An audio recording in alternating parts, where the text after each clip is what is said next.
भाइयों और दोस्तों, अगर आपको रात के सन्नाटे में डरावनी कहानियां सुनना पसंद है तो चैनल को सब्सक्राइब करना मत भूलना, क्योंकि यहाँ डर बिल्कुल मुफ्त है। आज की कहानी है एक ऐसी हवेली की जहाँ जो भी शादीशुदा आदमी रात के वक्त गया वो कभी वापस नहीं आया। रात की ठीक 12:30 हो रहे थे।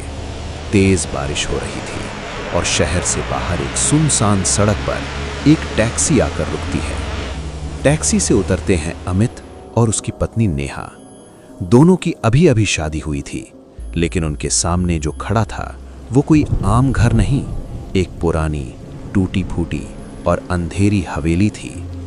ड्राइवर घबराई हुई आवाज में बोला, साहब, इस हवेली के पास रात को कोई नहीं रुकता। अमित हल्की हंसी हंसते हुए बोला, अरे भाई, ये सब अफवाहें होती हैं। इतना कहकर टैक्सी चली जाती है और बारिश और तेज हो जाती है। मजबूरी में अमित और नेहा हवेली के अंदर चले जाते हैं और तभी धड़ाम, हवेली का दरवाजा अपने आप बंद हो जाता है। नेहा का हाथ कांपने लगता है। वो धीमी आवाज में कहती है, अमित, मुझे यहां अच्छा नहीं लग रहा। अंदर अजीब सी ठंडी हवा चल रही थी और अचानक घुंघरुओं की हल्की सी आवाज। दीवारों पर लगी पुरानी तस्वीरें, हर तस्वीर में एक दुल्हन जिसका चेहरा जला हुआ था। तभी एक औरत की धीमी सी आवाज आई, अमित। नेहा डरते हुए बोली, तुमने सुना ना? तभी सीढ़ियों से कोई नीचे उतरने लगता है। लाल रंग का शादी का जोड़ा, हाथों में मेहंदी और चेहरे पर घूंघट। नेहा को लगा शायद कोई औरत होगी, लेकिन जैसे ही उसने अपना घूंघट उठाया, उसका चेहरा आधा जला हुआ था और आंखों से खून टपक रहा था। नेहा चीखना चाहती थी, लेकिन उसकी आवाज गले में ही अटक गई।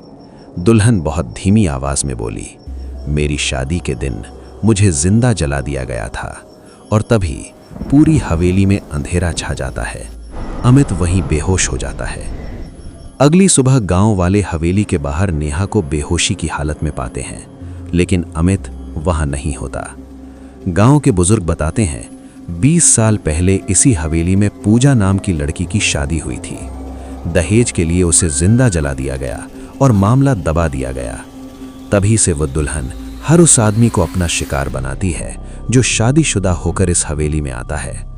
पुलिस एक तांत्रिक को बुलाती है।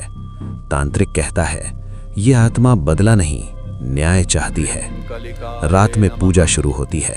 अमित मिल जाता है, जंजीरों में जकड़ा हुआ। दुल्हन चीखती है, मुझे इंसाफ चाहिए। सच सबके सामने आता है। गुनहगार पकड़े जाते हैं। दुल्हन अमित को छोड़ देती है और धीरे धीरे हवा में विलीन हो जाती है। जाते जाते वो कहती है, अब मेरी शादी पूरी हुई।